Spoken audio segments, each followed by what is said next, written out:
On these tours that it is easier to talk about the proposed drawing once we get back and you all have kind of a visualization of where everything is when we go on the tour, but I will refer to it quite often when we talk about moving things, but we'll take a look at the drawing at the end after you've done the walk around.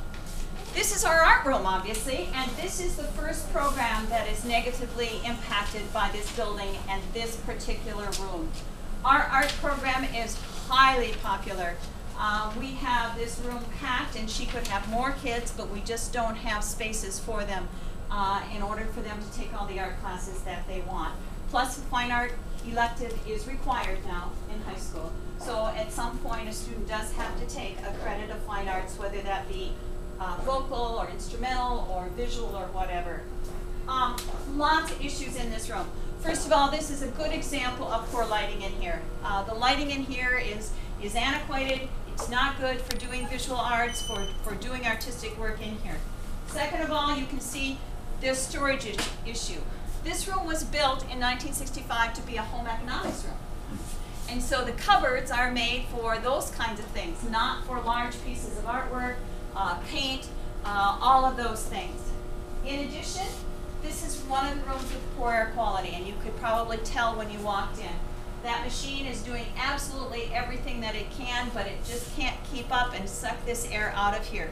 You will oftentimes, when you drive by the high school during the school day, will see kids out under the portico, and they're actually doing their artwork out there because they're using an acrylic or a spray paint in here, and somebody near them has gotten a headache.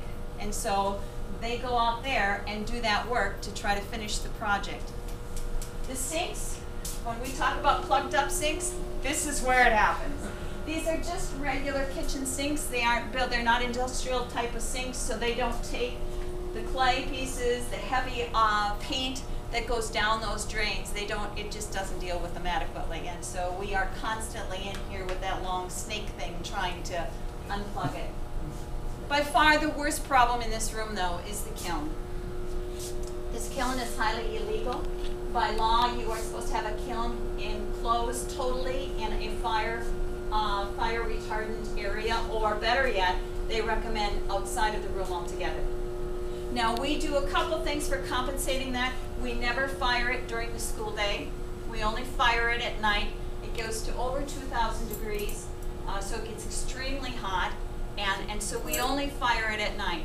But you can see it's a highly popular program in her art scope and sequence, and yet we have such an issue because it is so illegal where it is, and if we continue in this room, we are probably going to have to unplug the kiln and be done with it because it is such a safety risk in here.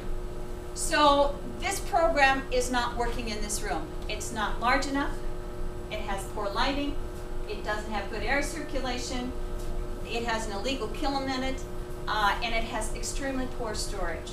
And so what we would like to do is take this art room out of here totally. We would move it to what is now our present fitness or our weight room in the back of the building. It's a very long room with high ceilings. At one time it was a shop. It has an exterior door so that the kiln could be in its enclosure right outside that exterior door. And it would be a great place for her art room. And so that's what we would like to do. But this room is impacting this program in many negative ways, and we can't move forward and we can't progress as long as it's in here. What do you have here then while the kiln is on in the evening? Nobody. Really? Really. We close the door. I walk home every night, and I head this way always, and I go by and I can hear it humming, and I just say a little silent prayer that when I come back in the morning, everything is well. But no, I mean, the custodians are here till, what, 9? 9:30? About 11:30. 11:30. Does your insurance carrier allow you to have it? So far, the thing about it is it's not legal today to put it together like it is now, but in 1965 it was. So, I mean, it doesn't meet code, and it needs to change. Do you have a kiln over in the middle school? No. Oh, Yes, we do. I think we do. It has its own little room. Because I knew my kids did middle school. Yeah. Yeah, we do. Ginny does have one over there, but it's in a different room, and that's why because you don't see it. It's separated It's in a by a separate block room. wall. Like it's supposed to be, right? Like it's supposed to be. Okay.